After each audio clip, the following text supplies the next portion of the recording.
처음부터 비극을 말하지 않는 이야기들이 있습니다.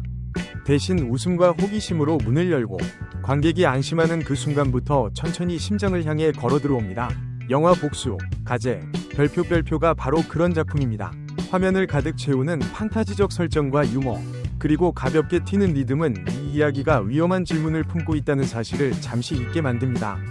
그러나 시간이 조금만 흐르면 이 영화가 결국 도착하려는 지점은 웃음의 끝이 아니라 선택의 무게라는 것을 깨닫게 됩니다. 그리고 그 중심에 지금까지와는 전혀 다른 얼굴의 김유정이 서 있습니다. 이번 작품에서 김유정은 돌아온다는 표현으로는 설명되지 않습니다. 그녀는 이미 삶을 마친 존재이며 되돌릴 수 없는 선을 넘어선 자리에서 이야기를 시작합니다. 보호받던 소녀의 이미지도 성장서사의 연장선도 아닙니다. 그녀가 선 유나는 살아있는 사람이 아닌 유령이며 그 유령은 우연히 이 세계에 남아있는 것이 아닙니다. 남아야만 했고 남기로 선택한 존재입니다. 이 선택이 만들어내는 긴장감은 영화 전체를 관통하는 가장 강력한 동력입니다. 복수는 유령과 도깨비, 법사가 등장하는 판타지 코미디의 형식을 취하지만 그 장르는 끝까지 관객을 속이는 가면에 가깝습니다. 이야기의 표면 아래에서 끊임없이 작동하는 감정은 분노가 아니라 죄책감이며 슬픔보다 오래 지속되는 책임의식입니다. 이 영화가 묻는 질문은 단순합니다. 사랑을 지키지 못한 사람은 죽어서라도 그 사랑을 책임질 수 있는가? 그리고 그 책임은 어디까지 허용될 수 있는가입니다. 유나는 억울한 사고로 세상을 떠났습니다. 그러나 그녀를 이 세계에 붙잡아둔 것은 죽음의 부당함이 아닙니다. 살아있을 때 끝내 동생을 보호하지 못했다는 사실, 그 실패가 남긴 감정이 그녀를 유령으로 만듭니다. 유나의 행동은 격렬하지 않습니다. 복수를 외치지도 분노를 터뜨리지도 않습니다. 그녀는 오히려 침묵 속에서 움직이며 선택의 순간마다 한 번 더 멈춥니다. 김유정은 이 인물을 감정의 폭발로 표현하지 않습니다. 대신 눈길이 머무는 시간, 숨을 고르는 박자, 그리고 말하지 못한 문장이 얼굴에 남기는 흔적으로 유나의 내면을 차곡차곡 쌓아 올립니다. 이 영화에서 유나가 가장 많이 하는 행동은 지켜보는 것입니다.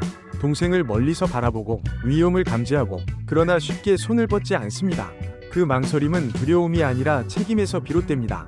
살아있을 때 한 번 지키지 못했기에 다시 선택하는 순간이 얼마나 무거운지 알고 있기 때문입니다.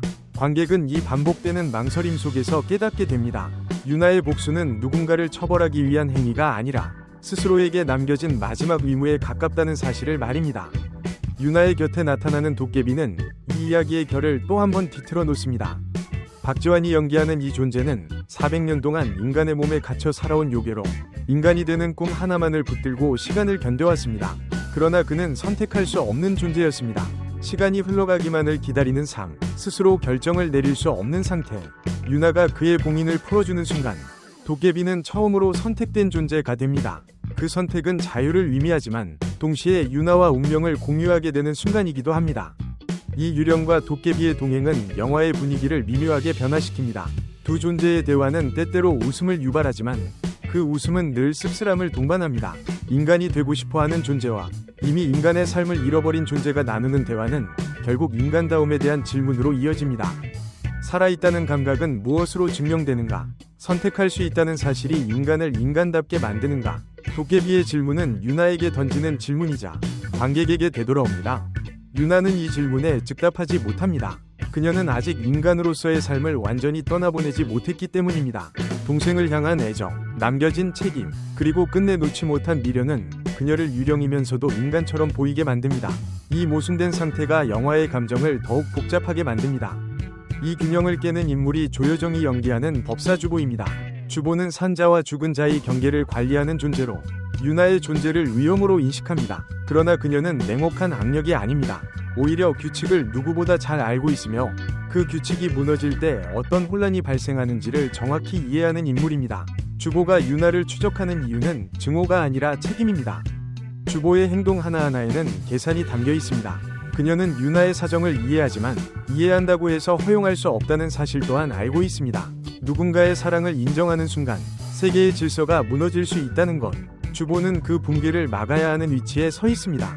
그래서 그녀는 유나에게 묻습니다. 사랑이라는 이름으로 경계를 넘는 선택이 과연 정당한가? 그리고 그 선택의 대가는 누가 감당해야 하는가를 말입니다. 지일주, 유재명, 백현진 등 관록의 배우들이 연기하는 인물들은 이 질문을 더욱 현실적으로 만듭니다. 이들은 단순히 이야기를 채우는 배경이 아니라 유나의 선택이 만들어낼 결과를 구체화하는 존재들입니다. 각자의 자리에서 질서와 감정, 신념과 타협을 대변하며 영화는 점점 단순한 선악 구도를 벗어납니다. 이 세계에는 완벽한 정의도 절대적인 악도 존재하지 않습니다. 오직 선택과 그 선택이 남기는 흔적만이 남아있을 뿐입니다. 영화의 중반을 지나며 관객은 더 이상 웃지 않습니다. 판타지의 외형은 유지되지만 그 안에서 오가는 질문은 점점 날카로워집니다. 사랑을 지키기 위해 규칙을 어긴다면 그 죄는 어디까지 용서될 수 있을까요? 누군가를 끝까지 지키겠다는 의지는 이기적인 선택일까요? 아니면 가장 인간적인 본능일까요? 영화는 이 질문에 답을 제시하지 않습니다. 대신 유나의 발걸음을 끝까지 따라가게 만듭니다. 결말로 가까워질수록 김유정의 얼굴은 이 영화의 가장 강력한 서사가 됩니다. 순수와 결단, 슬픔과 광기가 동시에 공존하는 표정 속에서 관객은 유나의 모든 선택을 이해하게 됩니다. 그녀의 복수는 파괴가 아니라 사랑을 증명하기 위한 마지막 언어입니다. 박지환과 조여정이 만들어내는 팽팽한 긴장은 마지막 순간까지 이어지며 모든 선택의 대가가 드러나는 장면에서 관객은 비로소 이 이야기가 무엇을 향해 달려왔는지를 깨닫게 됩니다.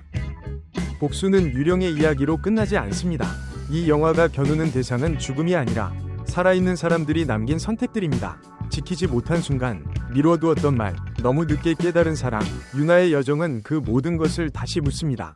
만약 다시 선택할 수 있다면 우리는 같은 결정을 내릴 수 있을까요?